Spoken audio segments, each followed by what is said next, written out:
horas de Jesus ser morto. Jesus estava nos seus momentos finais. Então ele estava reunido com seus discípulos. Eu imagino que um grupo menor que o nosso aqui, não tinha pessoas de fora, então eram os 12 discípulos de Jesus. Talvez o dono da casa estivesse lá também.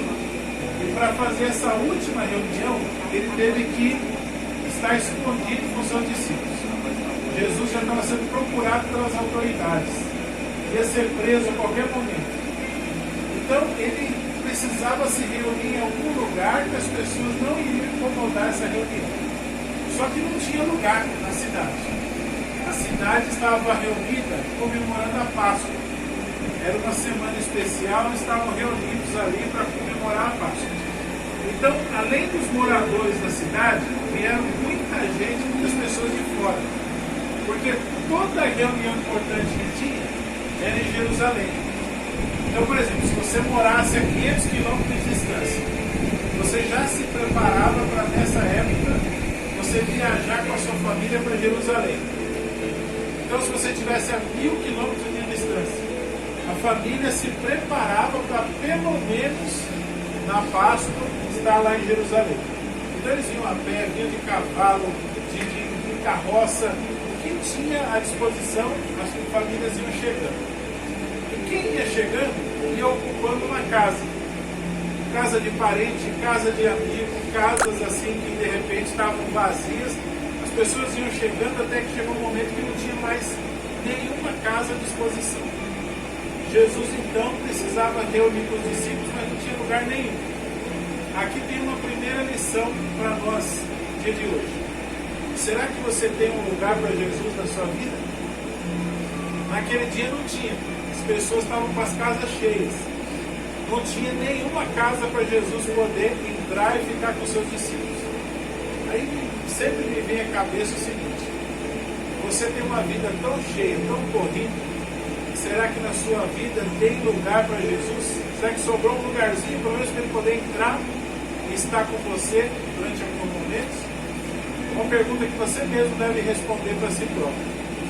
Bom, a história continua dizendo que os discípulos de Jesus, ao estarem reunidos, ia começar a reunião. Antes de começar a reunião, todas as pessoas daquela cultura, elas têm um ritual. O ritual é o seguinte: todo visitante ou toda pessoa que chega de fora precisava lavar os pés para poder se purificar e participar dos alimentos. E já era uma tradição entre os judeus você chegar a lavar as mãos e principalmente lavar os pés. Mas quem lavava os pés das pessoas não era o dono da casa, era o escravo. O escravo é que lavava o pé, não era o dono da casa. Por exemplo, convidei vocês para uma reunião. E eu não ficava à porta da casa recebendo as pessoas e lavando os pés das pessoas. Não era eu que fazia isso, era o escravo. Por que não era o funcionário da casa? Também não era o funcionário da casa, era o escravo. Só que isso aí a gente já imagina que é alguma coisa que Jesus queria ensinar com essa ilustração. O escravo, ele não recebia salário. Era na escada de importância, era o último degrau. Não tinha ninguém menos do que ele. Ele era a pessoa menos significante da sociedade. No entanto, o escravo, ele recebia comida, só para ficar vivo. O salário do escravo era comida. Então a comida de cada dia era garantida para ele e nada mais. Não tinha salário, não tinha nada. A pessoa menos importante da sociedade.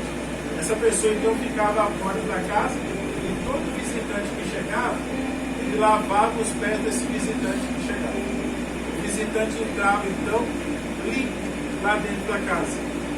E aquela água não devia sair muito limpa, né? A gente até brincou um pouquinho antes, né? Mas lá o negócio era assim mesmo. A pessoa chegava de uma estrada empoeirada, com aquelas sandálias, ele precisava se purificar, lavar as mãos, lavar os pés. Imagina que aquela água saía da cor da terra. E a pessoa entrava lá. Mas quem fazia esse serviço? O escravo. Aí Jesus, em algum momento, reunido com os discípulos, essa era um momento que os discípulos precisavam participar e Jesus queria ensinar alguma coisa para eles ali. Bom, Jesus aproveitou o costume da época e ensinou uma lição importante: humildade. Humildade. Nós precisamos aprender humildade. A gente tem que ser pessoas humildes em todas as áreas da nossa vida. Humildade não é a mesma coisa de que você ser bobo das pessoas. Às vezes a gente deixa de ser humilde porque acha que vai ser bobo das pessoas. Não tem nada a ver uma coisa com a outra. Humildade, que a Bíblia fala, é você reconhecer em primeiro lugar que você precisa de Deus na sua vida. Em segundo lugar, você reconhece que você não é melhor do que ninguém.